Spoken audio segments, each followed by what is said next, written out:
We're going to get started here. I want to keep my introductory comments brief because we have a really great panel here today who are going to have a lot of really interesting things to share with you. But for starters, my name is Laura Nelson. I'm a journalist at the Los Angeles Times, where I cover transportation and mobility issues. So my assignment touches on all the things that all of the rest of the panelists do. Can I just get a show of hands? How many of you work in transportation? Only a couple. OK, so we'll try to keep it kind of to the most mass market, widespread consumer attitudes that we can, just to keep everything at kind of like a basic and most interesting level.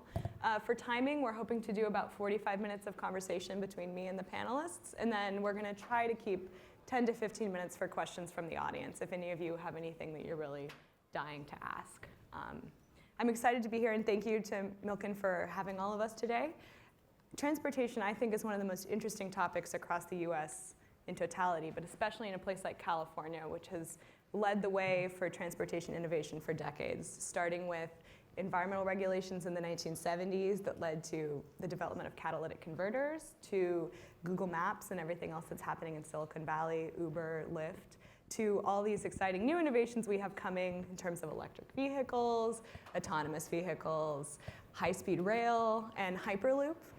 And we're going to mostly be talking about what these subsectors are working on to try to make the movement of goods and people work more smoothly across the state. So for starters, I'd like to introduce our panelists. On your far right, we have Julie. Let me just pull up my notes here. And Julie is the founder and CEO of Strobe, a company that's based in Pasadena, California, that's developing technology for self-driving cars. One of the reasons autonomous vehicles aren't ready for the mass market yet is because a key technology that creates a 3D scan of everything near the car is still bulky and expensive to produce. So Strobe is working to make that technology small enough to put on a computer chip. Is that right, Julie? You got it. Great. To Julie's, I guess to your guys' left, we have Brian Kelly, who's the Secretary of the California State Transportation Agency, which oversees all the California departments that deal with transportation, including all of our favorites, the DMV, the California Highway Patrol, and the California High-Speed Rail Authority. He's also involved in the development of regulations for autonomous vehicles and connected cars. Previously, Brian was a transportation policy consultant for 4 successive Senate presidents pro tempore: Darrell Steinberg, Don Parada, John Burton, and Bill Lockyer. And next to me, we have Rob Lloyd. Rob is the CEO of Hyperloop Technologies, the company working to make Elon Musk's vision into reality. The technology would use electricity, air pressure, and magnetism to whisk passengers and freight through train car-sized tubes at speeds up to 750 miles an hour. I imagine it's somewhat like the human-sized version of those pneumatic tubes that you used to find in banks. Is that absolutely correct? Kind of close? OK. And before joining Hyperloop, Rob spent more than 20 years with Cisco. We have Tara Roth. Tara is the president of the Goldhirsh Foundation, who I'm sure many of you have heard of, a philanthropic organization that's been active in all types of policy across Los Angeles, including transportation. This organization supports LA 2050, which is a grant-based program that supports proposals and projects that improve the quality of life for Los Angeles residents. Previous grant recipients include Move LA, which is an advocacy organization that spearheaded a drive for a half-cent sales tax for transportation projects that Los Angeles County voters approved in 2008. And that will raise an estimated $35 billion for public transit and road investment across our county. And Goldhirsh has also given money to Ciclavia, the Open Streets Festival that shuts down major Los Angeles boulevards for a day to encourage pedestrian and bicycle activity. Goldhirsh has also endowed a position with the City of Los Angeles for a transportation technology strategist. And on the far side, we have Tony Canova. Tony is the Chief Operating Officer and Chief Financial Officer for ChargePoint, which is the world's largest network of electric vehicle charging stations. The company has more than 25,000 charging stations across the United States and has provided more than 12.2 million charges for vehicles to date. So this is our panel, a really interesting array of people working in a lot of different subsections of the transportation industry. And we're just going to jump right in. So first, we're going to start with Brian. As someone who oversees transportation in a lot of different ways across the state, I'm hoping you can start by assessing where California is now when it comes to policy and infrastructure for moving both goods and people. Sure. And down the line, 10, 25 years on the horizon, what should the state be paying attention to? What's coming down the pike that could really change the way that goods and people move from point A to point B? Sure, thank you. I'm happy to be here. A couple things I'd say. First, looking into the future, I would first say that today, transportation in California is really at a point of transformation. We have policy objectives in this state, not just to move people, to improve mobility and safety and access to mobility for Californians, but we also have the most aggressive environmental objectives probably of any state in the country. And particularly when you talk about greenhouse gas emissions and our what I would say the most aggressive sort of assault we have on greenhouse gas emissions of any state in the nation and maybe anywhere in the world. About 40% of those emissions come from the transportation sector in California. So we have a series of policies that we're adopting to reduce those emissions from this sector. And that involves things like improved land use, more efficient use of land that reduce vehicle miles traveled, locate job centers closer to housing centers or vice versa, and then really making our transportation system more dynamic, and more dynamic in many ways. One, not just relying on continuing to expand highways as the best way to address our congestion problems and our mobility issues, but really, I think, meet the demand that more and more Californians have, and that is for mobility choice. And so we see a future where we're doing targeted highway expansion work. We're relying on some pricing to help pay for those things, because we're not just going to expand it and then figure out how to maintain it later, but the idea would be to use pricing so we can incorporate the life cycle costs of those projects now, make the capacity improvement, and then invest in that lane or that expansion over time. Then also use those revenues from the pricing to invest in other improvements along those corridors. That might be transit, that might be bike and pedestrian movement, that might be an array of things. So fortunately, we're at this place in California where our policy is dictating that we help people move other ways by providing more viable transportation alternatives. And at the same time, Californians are demanding more choice. So it's a nice fit. Survey after survey that Caltrans does shows that more Californians are seeking other ways to get around, not just relying strictly on the automobile. And that's particularly acute in our urban centers, LA, Bay Area, San Diego, and others. California has long been a place, I've been doing transportation policy for 21 years now, and we have 4, 5, or 6 communities in California that are always in the nation's top congested areas in the country, and they have been for 20 years. And to me, that suggests maybe it's time to do things differently. So we see, as I said, sort of targeted investments on highway capacity that involve pricing and really less of a project focus and more of a corridor focus, and then providing more alternatives for people to get around. And in that sense, we've made money available for bike and pedestrian facilities, enhanced public transit, and of course, the governor's been leading the way on constructing a new high-speed rail in California. I wanted to, playing off that point, a lot of people, especially those of us who live in Los Angeles, know that traffic can be totally soul-crushing. Yes. I live in Silver Lake, and it took me more than an hour to get here this morning. Yeah. And I was just thinking, like, thank God I don't have to do this every single day, but I know many, many people do. Yeah. And I'm wondering what policies and what funding choices you're making at the state level to encourage people to get out from behind the wheel and choose alternate forms of transportation, and what underpinnings you're providing to help people make that decision. Like, if you were to leave your car, will there be a rail line or will there be a bus line that goes where you need to go? Right. So as I said, look, Californians have a love affair with the car, and they have for a long, long time. We drive more miles than more vehicle miles traveled in this state than any state in the country. It dipped a little bit during the Great Recession, but is now once again on the rise. And as I said, for 21 years now, at least as long as I've been messing around in transportation policy, the congestion numbers in our urban areas have not moved much. And unfortunately, the last 30 years, neither has our public transit ridership numbers. So we got to do things differently. And as I said, what we're trying to do is, on the highway side, having our investments be a little bit more targeted in terms of capacity expansions, focus on targeted corridors that have the most acute congestion, and utilizing more pricing in funding that capacity, because with pricing we can do other things. As I said, we can incorporate the life cycle costs of those expanded projects, which means we can maintain them better over time.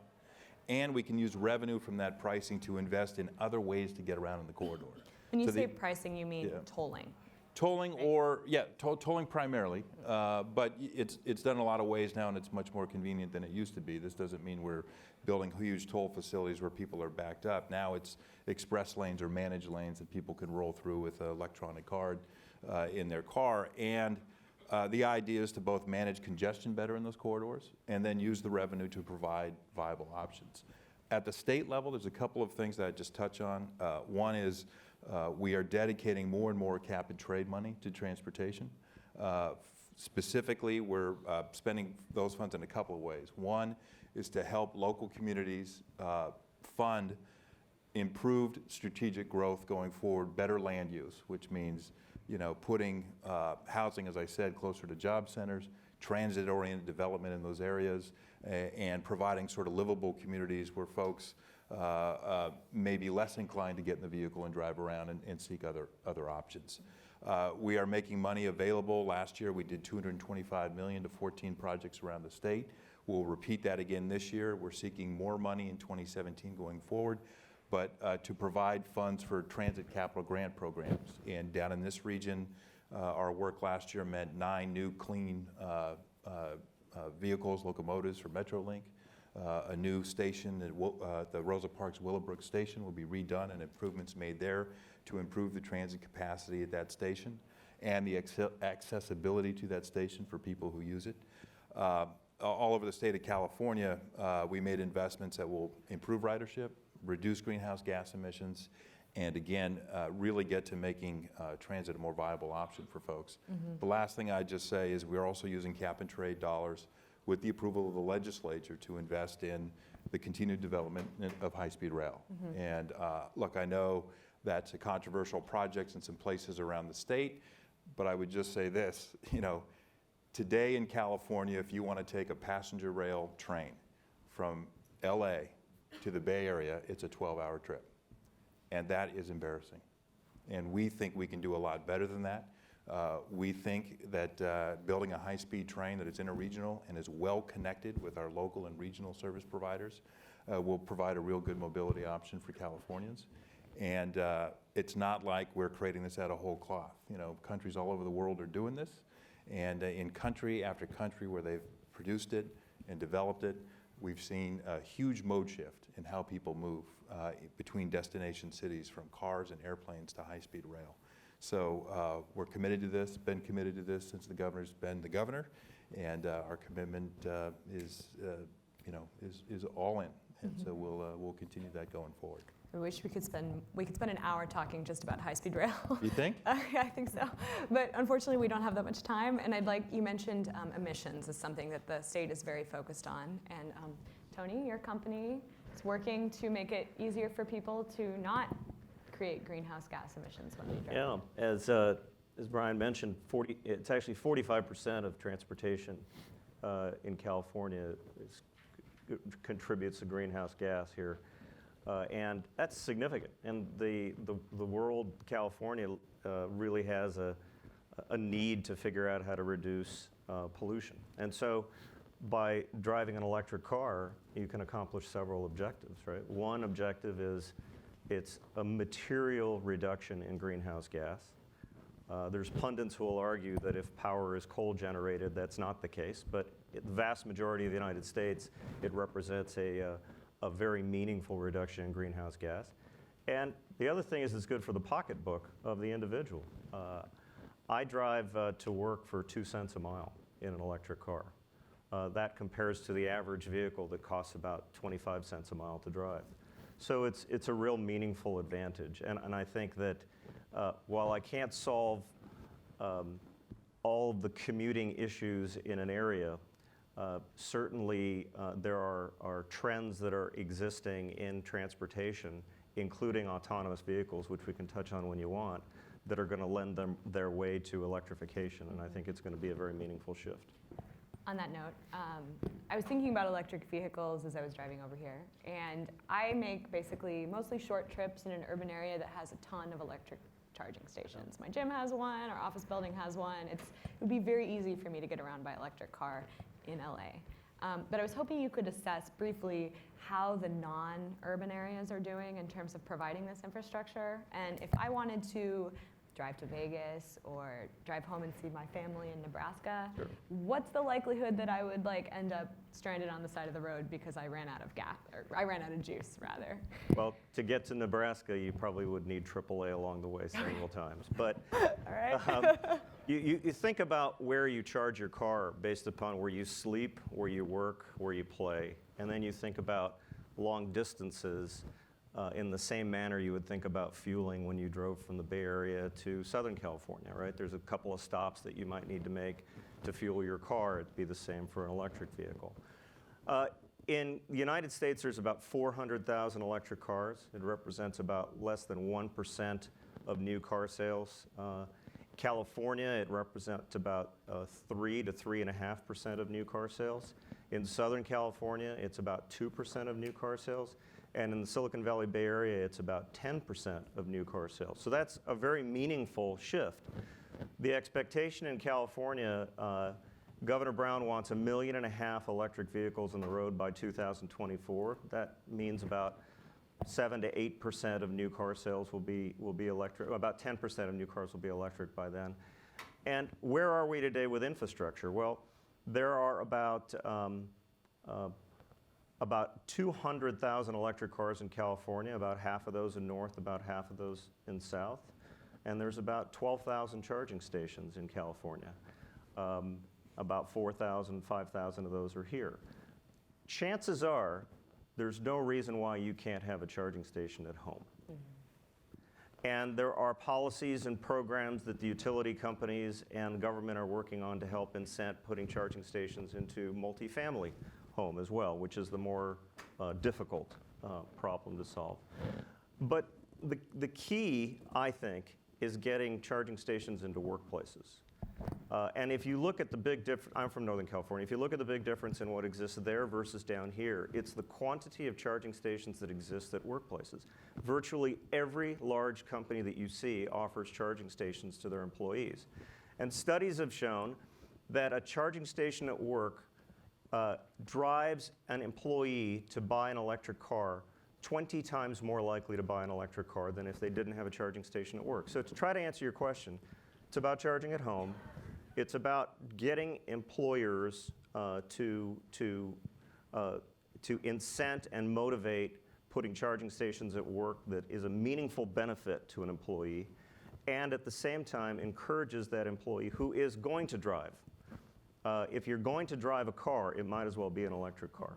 And last question, and just as briefly as you can, what can policymakers, elected officials, people in the public sector do to encourage the growth of charging stations at the workplace, places where you go to shop, to live, whatever that might be? I think the first is awareness. I think we're in the very beginning of a trend here that is a very meaningful shift in technology and shift in transportation. And the first thing is awareness. Most people don't understand the economics of an electric car. Most people don't understand how my commute bill went from $250 a month in gasoline to $20 a month in electricity. That, to an average Californian, that could represent a 5% raise. So if you're in the market to buy a new car or lease a new car, it's a significant economic advantage. So the first is being aware and promoting the benefit of moving to an EV. The second is really encouraging companies that employ people to advocate for putting EV infrastructure, because I think it just all starts there, honestly. If it's available and the economics are understood, the same reason people move from telephony to Skype will cause people to move from a traditional gas car to an electric car. Great, thank you. While we're on the subject of cars, I'm hoping we can talk in a little bit of kind of futuristic sense and with autonomous vehicles, which for those of us who pay attention to transportation know that self-driving cars and their ilk offer a lot of exciting opportunities for moving people and moving goods through California, and the possibility to even change the structure of who owns a car, how you use a car, and kind of how vehicles are distributed. And Julie, I was hoping you could start by explaining, first of all, what technology it is that your company is working on, and how that plays into making self-driving cars perhaps more widely available to the average consumer. Okay, so there are two kinds of self-driving cars, and the first type are what I would call super cruise control, or even cars that will take over and help you park. But they are not really self-driving cars because you, the driver, have to be there and you have to wake up and handle emergencies. Then there is the fully automated self-driving car that could actually operate without the steering wheel. Policies right now require that you have to have the steering wheel, which is obviously for safety. But those cars are, the fully automated self-driving car are orders of magnitude more difficult of a problem to solve, because the car itself has to know everything that is going on around it. And what those cars are becoming are a giant collection of sensors that are spewing out signals, taking data in, crunching numbers in real time, sending data to a cloud, predicting things, understanding an enormous amount of information. It's an enormous data problem, and that's probably why a company like Google is so interested in it. So there are three things right now holding back the widespread adoption of fully autonomous self-driving cars. The first one is technology. These sensors that are on the self-driving cars today, many of them are not up to snuff to be able to figure out what is in front of the car fast enough, in real time enough, or at the right cost point, or in the right weather. These problems have to be solved. The second thing holding back the self-driving car is time in the saddle. Many of you may know that Google has a fleet of self-driving cars operating up in Mountain View. They are driving 3 million miles a day, collecting data so that they're able to predict and understand the routes that they're driving. So it's not just about, in a random sense, I drive my car down the road and I see something and my brain reacts. They're predicting the likelihood of, if that is a ball, there might be a child behind it, and slow down. So they're calculating all the possible alternatives in a given route, and that takes time. And then the third thing that would hold back the self-driving car is policy.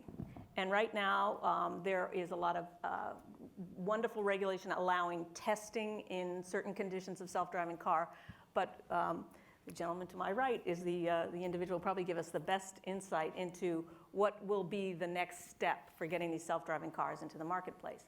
So probably the question I get asked the most by everyone is, well, when will these fully self-driving cars be a reality? And so every time I go to a meeting, I ask everybody who is in a position to have an opinion, what do they think? So Audi, Ford, Nissan, Toyota say we will have fully self-driving cars between 2017 and 2020. Elon Musk says 2021 to 2023. Intel says 2022. The US Secretary of Transportation says 2025. Uber says 2030. And then the IEEE says that by 2040, 75% of all cars will be fully autonomous. So what's interesting to me is the only person or the only entity not giving an opinion is the one that has the most experience, and that is Google. So I think it's fascinating. I think the technology is moving very rapidly. It has an enormous amount of, pardon the pun, moving parts. But when it becomes a reality, it will fundamentally change the way we live.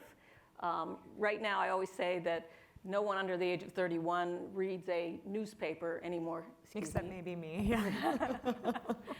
They read it online. They don't read a physical newspaper. I think there will be a day, maybe it's 2040, when the majority of people do not own a car. And if you think about it, you're sitting in your car, for the most part, is 10%, 5 to 10% of the time is utilized. 95% of the time it isn't utilized. So you have these assets sitting in your driveway, on streets, in cities that are fully unrealized. That's a very high cost proposition. So one of the things that people believe about the self-driving car is that if you can increase the utilization, you can afford the big cost. Because by the way, these sensors are expensive.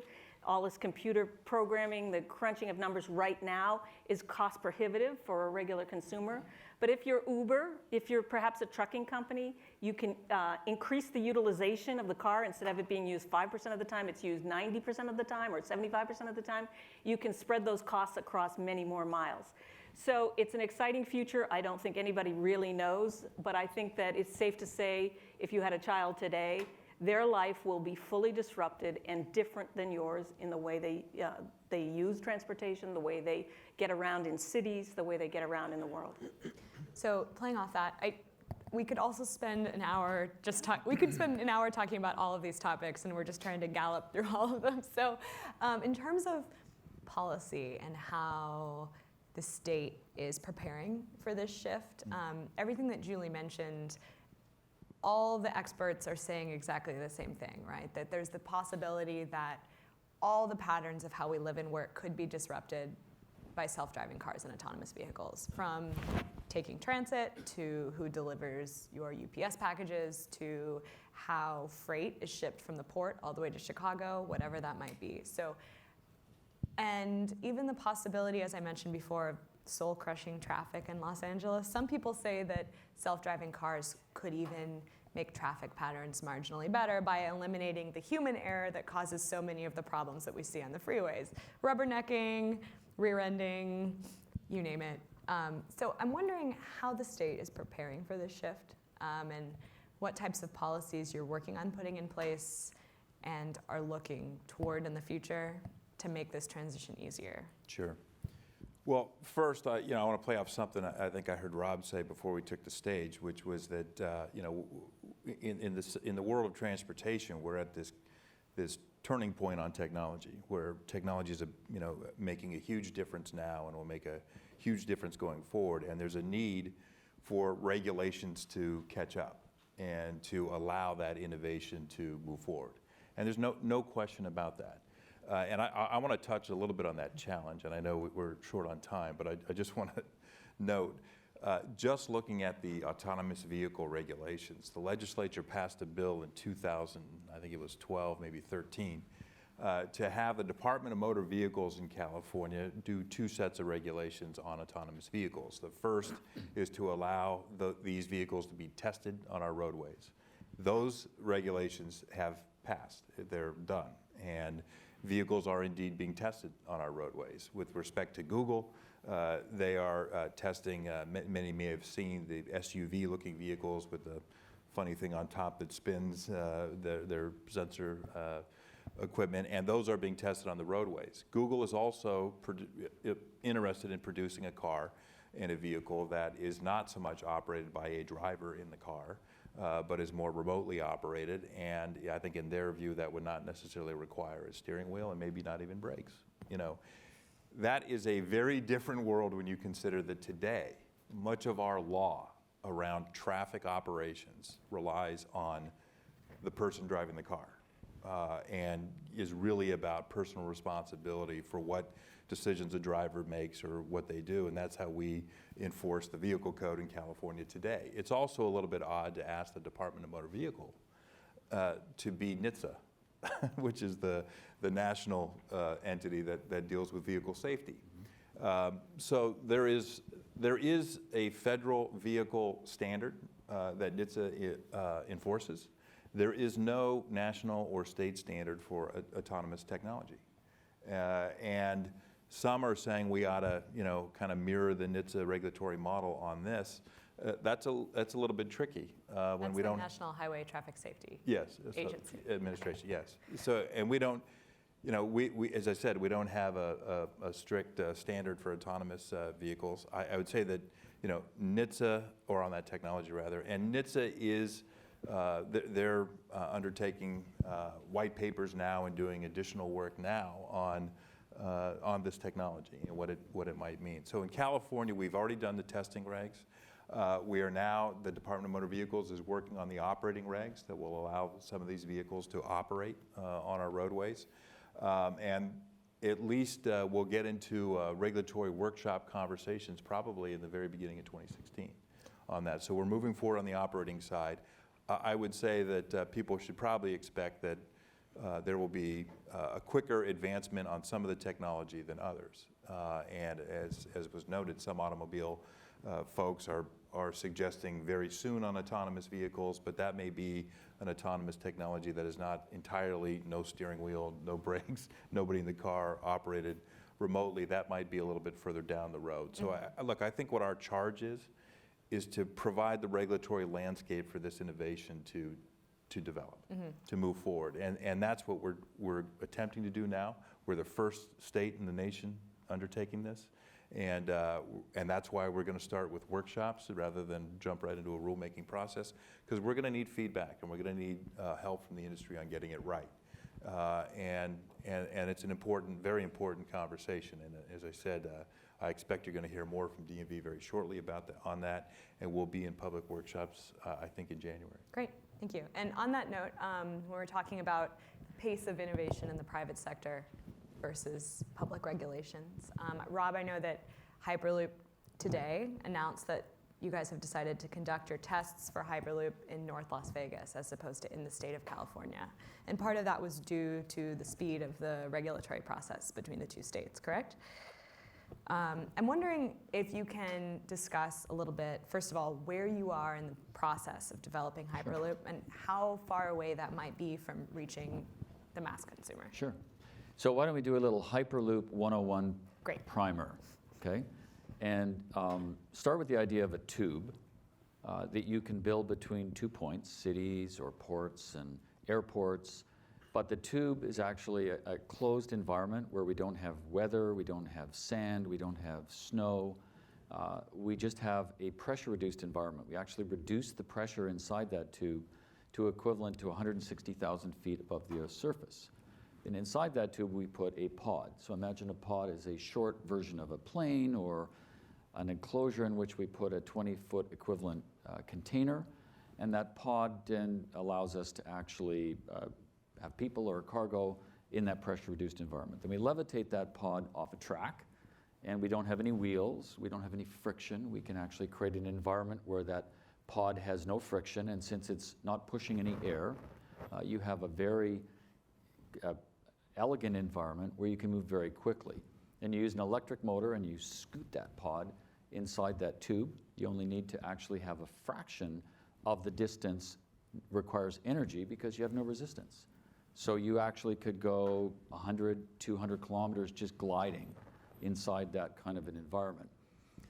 The tube itself could be above the ground, could be beside a highway, could be underneath the ground in an urban area in an inexpensive tunnel.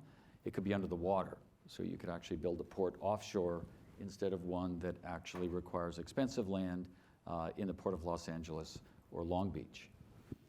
Once you've done that, you actually rewrite the rules because you're moving at 1,100 kilometers an hour, which for an American audience, about 750 miles an hour. You rewrite the rules in terms of how we really live. You could live in Phoenix and work in San Francisco. You could have taken your hour drive today and really redefined how we all choose to live and where we work. And if we change jobs, we don't have to move our house. It becomes a very different market for labor and for the efficiency of the economy. It's actually a really big thing. So where we are is we're actually in the process of building that system, proving it out in a 3-kilometer test environment. To do that, you need approvals to build a permanent structure. It's going to move very quickly.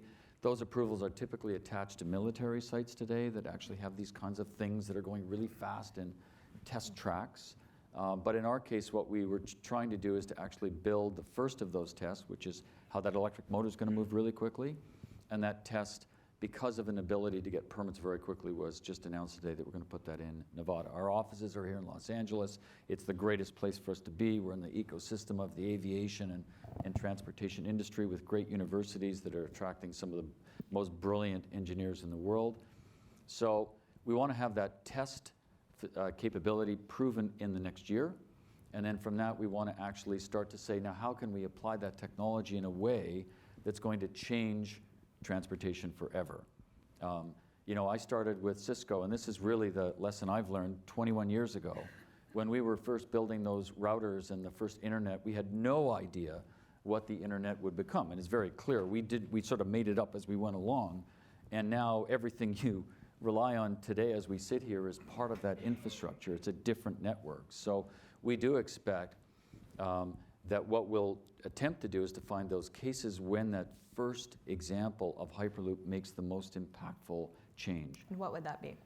It could be in the area of freight transportation. One of the biggest challenges, and the mayor of Los Angeles, who really, I think, is committed to this, his transportation team are actually very bright people, is saying, look, if you wanted to solve the experience you had today, one of the answers is to get all those trucks off the road that are carrying containers, that are coming up from the port of Los Angeles or Long Beach. And that accounts for about a third of the freight movement in the Right. U.S. So why don't we comes build through a those two port ports. on the I-5?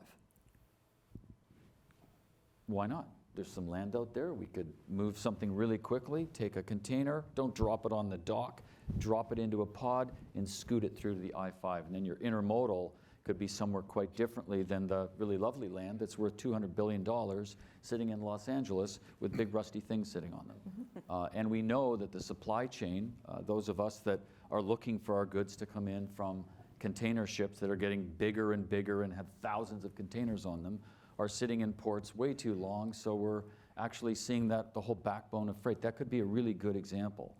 And that would be an example where I think we could really make a very powerful difference for a 100-kilometer run and make something different happen. There could be places in the world that have absolutely antiquated infrastructure, and they may look forward to leapfrogging today's technology as they did with mobile phones instead of having broadband connections. Skip several steps. Skip a step. Hyperloop is one of the fascinating innovations that's happening in Los Angeles. There are others that are also happening at a more human level. It's sometimes hard for us to imagine these changes affecting our daily lives yet because they seem very far away yet. The idea that there will be electric charging stations everywhere I ever need to go, or that Hyperloop will be able to whisk me from Silver Lake to Marina Del Rey in, I don't know, what, 10 minutes? No, 15 minutes? that's like, that's so short. 20 minutes? No, you'd be going to Las Vegas in 10 minutes. Okay? So like a minute. Yeah, but you have to, Yeah, okay. But there are also things happening now in LA that are making things different and sometimes better for people who live and work in our city. And LA is an example for cities across the world of how to try some of these things and how they fit in with the daily lives of the people who live there. So I'm hoping you can talk about both the Technology Transportation Fellow at the City of Los Angeles and also your funding for Ciclavia and Move LA and how your guys' role influences the way that transportation changes and is innovated within the city limits. Definitely. Well, things that everyone's kind of touched on this panel talked about policy, business, technology, innovation, also barriers to innovation. And so I'll talk first about the transportation technology strategist who's working with the Department of Transportation. This is the only person in the country who's working on a shared mobility plan that is looking at multimodality mobility hubs, so public transit hubs that will also have bike sharing, bike locking facilities, bike repair facilities, electric charging facilities, car sharing facilities, and autonomous vehicles. So it's really progressive. We should be very pleased in Los Angeles that we have leadership at the city level and the Department of Transportation who recognized that it was really important to look also cross-sector. This strategist is working with Uber and Lyft and Google, but very deeply rooted in the city of Los Angeles and keeping a lens about what communities want and need, and trying to keep information exchange from the ground up and top down as well. So we're delighted to be supporting this person. She's really looking at trying to bring the voice of the community and what people want and need. She's looking at data and using data quite a bit. So for instance, right now there's a light data sharing partnership with Waze and the city of Los Angeles. 1 out of every 4 Angelinos uses Waze. So there are tremendous possibilities in terms of even something that's been talked about a little bit, having announcements about when you're coming near an intersection where there's been an incident or traffic incident or accident, saying beware and heads up, and ways to kind of make public safety better supported. She's also looking at a more dynamic feedback loop. She's looking at better policies and ways to eliminate bureaucracy so that organizations don't have to test outside of Los Angeles, and that the process for getting something approved can be faster and more nimble. And also looking at just technology and looking at capacity meeting demand, so ergo the autonomous vehicle. I get really excited when we think about autonomous vehicles because I think some of the metrics that we've put forth with LA 2050, wherein we want in 2050 every Angelino to be within a quarter mile of a park or green space. We're one of the most park poor regions in the United States. And if you think about taking vehicles off the road and using resources, having access to resources, and not having all of the parking spaces, not having all of the congestion, then there are a lot of great possibilities. So we're very happily supporting this technology strategist, and stay tuned for that. We've also, as you mentioned, Laura, supported Ciclavia, which was really an attitude change play. It seemed a little crazy 5 years ago when Aaron Paley said, we want to close the streets, we want to make car-free days, make this kind of a festival type environment, make it only pedestrian and bike friendly. And if you've actually had the pleasure of participating in Ciclavia, it does alter and shift your perception about what the city can be and what community and social connectedness can be. So that's how we feel about Ciclavia. And then Move LA is an organizing entity that helped get Measure R passed. And Measure R is where Angelinos voted to tax themselves to have $35 billion of transit dollars come our way. So looking at public transportation, looking at different modalities. I'm also really excited about some of the initiatives that the city is taking. There are electric vehicle car sharing pilots in South Los Angeles, lower income neighborhood, wherein the city's partnering with Trust South Los Angeles, which is also a grantee of ours, to work with a lot of credibility in the community. The NRDC and Trust South Los Angeles and Center for Communities for a Better Environment is also piloting a participatory planning process in South Los Angeles, asking residents what they want and what they need and see in the future of transportation. Because at the end, transportation is about a means to a job, a home, a school, whatnot. Right. We don't have a ton of... Do you want to use mine? Sorry, guys. We don't have a ton of time left to talk about this, but one of the most interesting issues when it comes to transportation innovation is what those implications might be for various classes and different demographics of people who live across an urban area. I know that for a lot of people who ride the buses or who ride the trains in Los Angeles, they have no other option of how to get around. Studies performed by the MTA show that more than 80% of the people who take buses and trains here do not have access to a car, which means they don't own one, no one they know owns one, and they have no possibility to rent one by the hour or by the day. And as Brian mentioned, transit ridership is essentially on par with where it was about 30 years ago, which means that even as we've invested billions of dollars in our mass transit system, whether that's the Expo line, which is eventually going to open to Santa Monica in the spring, or whether that's high-speed rail or new subway tunnels through downtown Los Angeles, we're seeing essentially flat transit ridership even as the population of Los Angeles County is growing. So any of you can jump in on this if you'd like, but I'm wondering, what are the ways that you can think of from your various innovative subsectors of making public transit appealing, even as all these new, sometimes more exciting options are popping up, whether it's Hyperloop or a self-driving car or whatever that might be?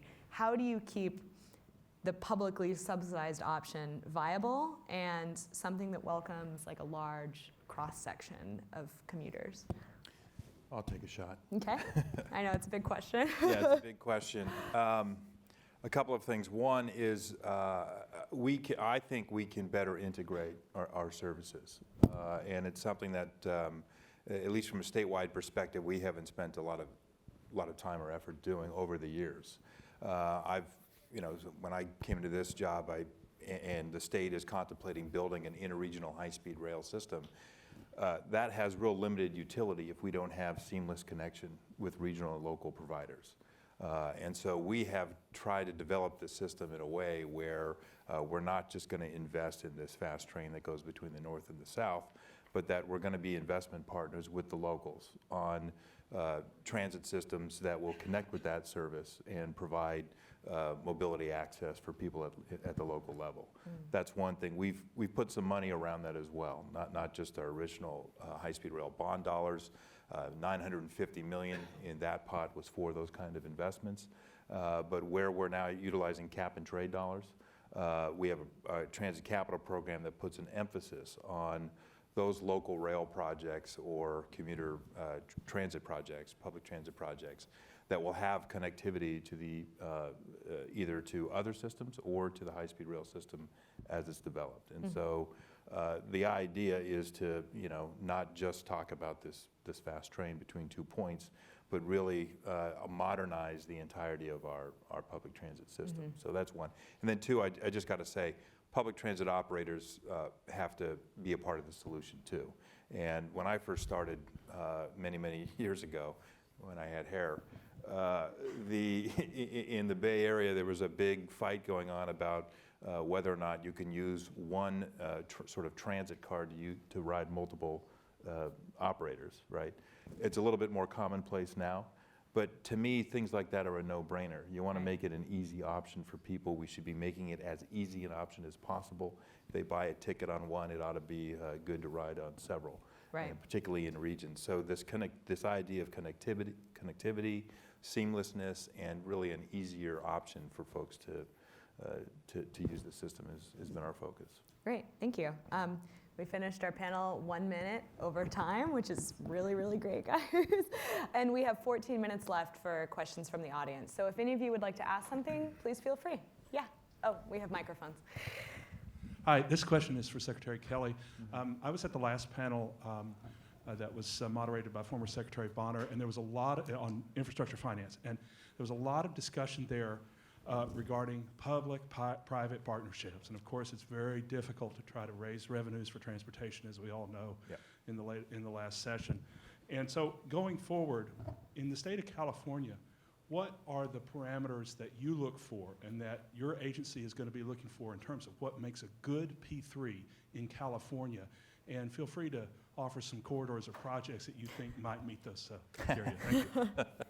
Well, it's an interesting subject, and again, one that we can spend a long time on. But we have a challenged history with P3s in California as well, because years ago we did some of these in the 1990s. Originally, Route 91 in Orange County and Route 125 in San Diego were some initial forays into the P3 world. And both of those today are operated by public entities. So in terms of pure P3 projects, I'm not sure they delivered exactly what they were going to promise. More recently, however, we have just opened a project in the Bay Area, the Presidio Parkway project, which is not relying on pricing or tolls to fund, to repay sort of the financing that's made available through the P3 procurement. But it's using something called availability payments. We'll pay it back over time with public money.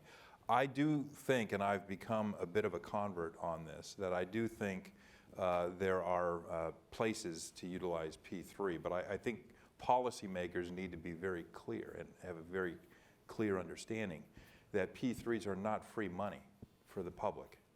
And it's really a way to procure and finance a project, and less a funding stream that doesn't rely on public money. In my view, it still relies on public money or tolled money or revenue generation of some kind.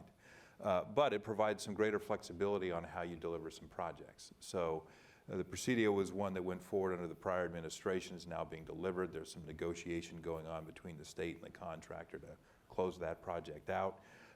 When I think about corridors in California, we've been through Caltrans, we've been pushing for a bit more of a pricing element on some improvements on the I-405 in Orange County. There's a North I-5 project in San Diego that has many components to it. I think a managed lane would be one of those components. So pricing to me will be elements in those projects, and then the question is, what's the best way to procure that? Do you do it with a private partner? Should you do it publicly? And to me, that is a project by project determination, and it's based on, you know, what are we bringing to the table here? What are we trying to achieve? And so I have a hard time saying, boy, you know, any one thing should be a P3 or versus a public-public project. I do have a renewed sense that slightly more pricing makes some sense, and then whether or not it's P3 or public financed really depends on the characteristics of the project and what you're trying to achieve. I just want to add one more thing. We did in 2009 pass legislation to authorize P3s going forward in California. That legislation expires in 2017, and Governor Brown, in his transportation funding package, is proposing to extend that authority for another 10 years. So it's an important tool in the toolbox that I think we should maintain. I'm only going to add to that. There's one project in Los Angeles County that at least the local MTA really wants a P3 for, and that's the Sepulveda Tunnel.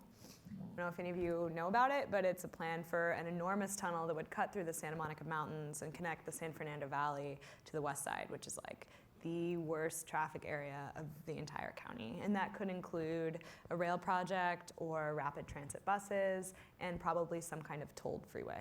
And I know that the MTA has already solicited interest from some Pacific Rim companies and other perhaps foreign investors who see that dedicated revenue stream, the tolling, the transit fares, as a way to earn some of their money back. So, other questions?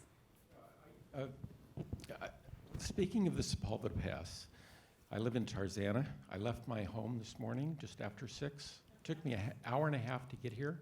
And I did it by driving as fast as I could, weaving from one lane to another. Oh, good.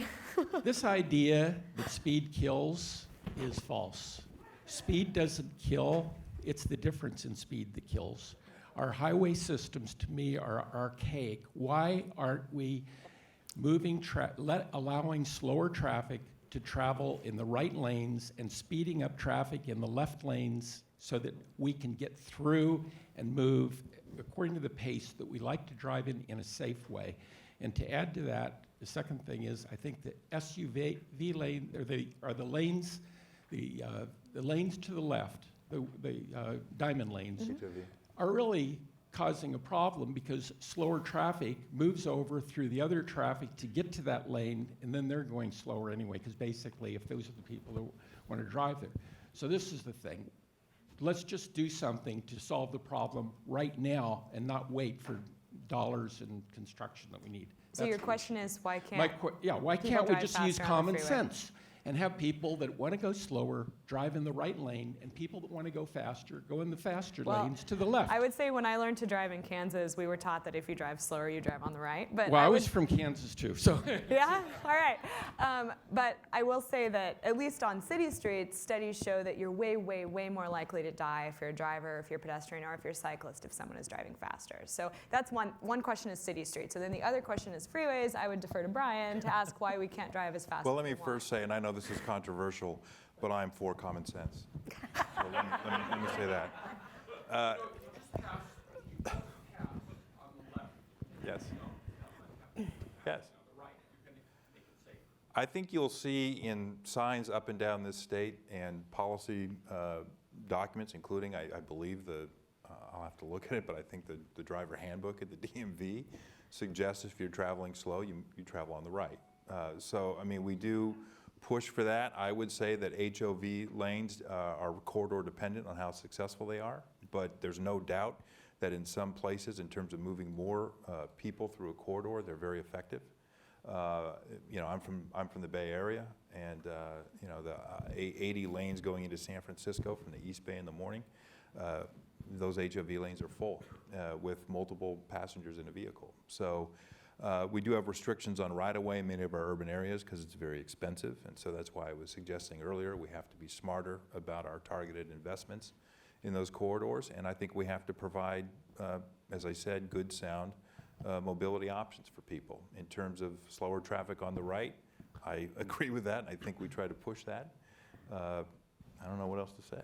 I would just say that there is the Sepulveda Tunnel project. There is part of that proposal that would include a possible rail line all the way from Tarzana to the airport. So, sir, that might make your life a little bit easier someday. That's true. Yes. That's true. I would say to that studies have shown that expanding freeway capacity usually doesn't make traffic speed up because it's called induced demand. It's like if you have more space, more people will use it. So pricing is controversial. A lot of common drivers hate it. I would say that that's the number one thing I get email and phone calls about at the office is like, why do I have to pay to drive on the freeway? But I will say that if your option is to spend 5 years expanding the 405 to see very little improvement or to possibly give people an option to pay a little bit more and drive faster, that's an economic proposition that some people at least support. So I think we have time. We have 4 minutes left. We have time for one or maybe two more questions. Yeah. How will a successful Olympic bid accelerate some of the Los Angeles projects of which you speak? I was just saying for the rest of the audience, how would a successful Olympic bid accelerate some of these projects? No pun intended. That's a great question. Well, LA is putting a lot of stock in being able to get more federal funding and more quickly to finish some of the key projects in the transportation system. One of them would be the Purple Line, which is the Wilshire Boulevard subway for those of you who live here. Wilshire is the most heavily trafficked corridor in Los Angeles County, both in terms of transit and in terms of drivers. And that subway would connect downtown with Westwood, and that would be an easy way for spectators and participants and whoever else to get from one venue to another. So that's one. And the MTA has already written to the federal government to ask for accelerated funding for that project. And the other main project that they would really like to see finished by 2024 would be the airport train connector. We didn't even get a chance to talk about why the train doesn't go to the airport, but this would, the way that this project works, there's a light rail line that's being built north-south, connecting the Expo line in the Mid-City area with the Green Line, which runs along the 105 freeway. And a little spur off of that north-south line would take people to a new type of transit hub where you could get a taxi, have your friend or your relative or your loved one drop you off or pick you up from the airport, and would then connect you to one of those small trains that go through the terminals, kind of like what SFO has or Denver or basically most major airports now except Los Angeles. And there would be a special train station built for that. So the hope would be to finish that several years ahead of schedule. I think it's currently slated for 2027 or 2028. To receive a little extra funding and a little sooner to finish both of those by 2024. I will say the deadline would be really tight. In the funding request that Metro wrote to the FTA, I believe their timeline gave them 6 weeks between the finish of the Purple Line and the start of the Olympics.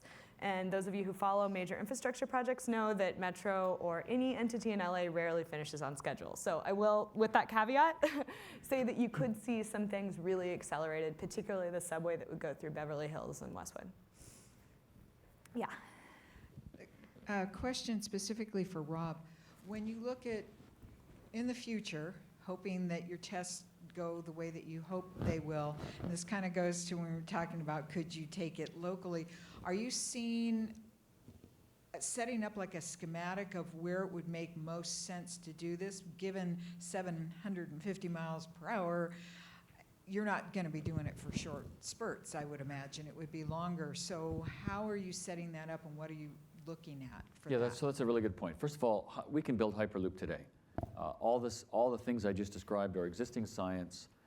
We can build it today. What we're working on is to get the cost down so that we can actually build this at a price point that's actually going to really, really completely disrupt the solutions that we have today because they're not working fast enough. We've just had this conversation, 2025, 2026. That's just too long to solve some of these problems.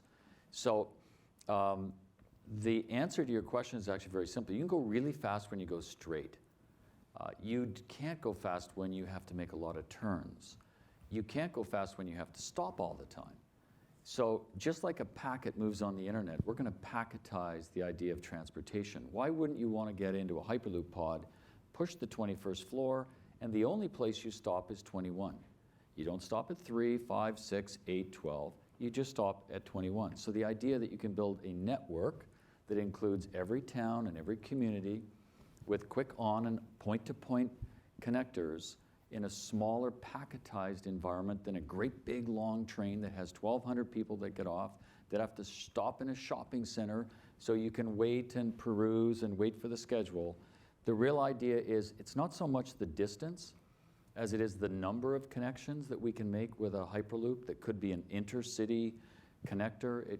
In northern England, for example, they're totally intrigued with connecting these cities that actually aren't very far apart. They're only maybe 38 kilometers or 50 kilometers. But when you start to connect them together, they become an economic region that would be extremely competitive versus the south of England, for example. So it's not the distance, it's the route. And speed is, in our case, route dependent, not distance dependent. So if you can get a straight shot, like a tunnel, you mentioned a tunnel earlier. If you create these tunnel projects are massive. The reason they're massive is because you have to create a great big space for the air to move. And when you look at a train tunnel, they are billions of dollars to build these tunnels because you have to build the space with which that train or those cars move, because otherwise they push the air and they use too much energy. So the idea that you create a smaller environment, do a tunnel through a mountain or under the ground in a city environment from Palmdale to the Union Station could be underground. And then you don't disrupt the same right-of-way. So we need to think through how we're going to imagine all of those examples, but it's not route dependent. It's actually just topology and right-of-ways. So we're going to try to find flexible ways to make those happen. We have to wrap this up, but my last question is Hyperloop going to beat high-speed rail between Los Angeles and San Francisco? What do you think? It all depends on what Brian has to say. All right, well, thank you all for joining us. Thanks to our panelists.